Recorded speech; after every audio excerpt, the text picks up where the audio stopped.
stairs. Impossible for this location to be covered in a certain decade. It So needs look to at be this. 100 years of an actual work, approximately. So this is the size of the other concrete plant. Yeah, neat. 1, 2, 3, 4. You can see the structural stability right here. Yeah.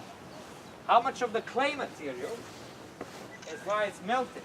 It keeps the structural stability. If you have this melted clay, it's an excellent binder that can hold when the pushover starts during the erosion. So this is where they actually kind of stick together. In the geometrical way, a constructive way, this is a perfect balanced order of the concrete. So when we climbed the dome, they were talking about the herringbone where they would set the tiles In and then Florence, they would angle in Italy. yeah, the big dome. Well, And this is artificially something that's But- 1,000 years old. But to keep it from moving, from sliding. It seems like you had just pads, they just slide right down. Well, probably they had another formula about giving all of the locations here a sort of strength in the case of this natural friction. Because there was only natural demolishment mostly, and this particular way of the dynamite, so that people used the concretes here thinking this was an original stone. Nothing. The other construction of the material is the slope that is actually the concrete, flatter. You have like a glacier material. It's an additive, sort of river sand and clay. And now, this is a particular hole or a section we call number 11. So flatter surface or more smoother ones. This is the similarity to the building materials we have today. We keep it much more heavier and then we smooth when we go to the top. So the area like here, it's also uncovered by the bushes, by the landscape. One side you can see up here, second, third layer. From the third, fourth goes below and the fifth one right there. We still don't know the technique of this ancient world. And if you have more concretes below the section, which is shown by the georadar analysis from the company that's called LGA Technic, and there were two Russian geophysicists that tested that went here in 2007, and they found this particular hole like that. And when we recovered it from the vegetation, there were concretes missing.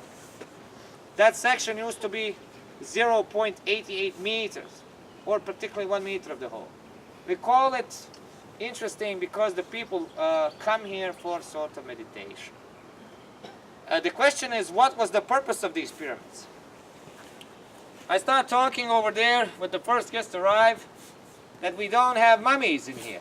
This is nothing to be an official grave to the pharaoh, because there were no pharaohs here, and that's the truth.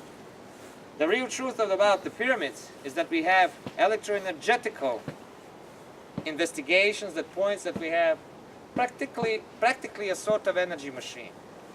If we have an ultrasound frequency on the top of the pyramid, which is constant 28 kilohertz, a radius of 4.5 quadratic meters, this is what the physicians and the telecommunication engineers could allow to speak. We have a torsion field, or something that Nikola Tesla used to say, a scalar wave. The constant frequency goes from the below structure, from the iron oaks, and from the underground water flows that forms like a piezoelectrical effect. When it goes up to the top, it's a beam. The table sign could be an illustration right there on the right. It points outside of the atmosphere. That's the faster than speed of light by the conditions of some physical experts. Einstein's theory was there's a relativity 3,000 kilometers, that's the speed of light for a second, or for a minute, sorry. And the torsion field is something different.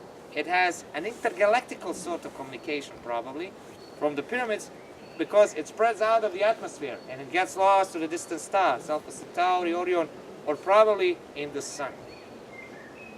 You have connection with the sun, like a basic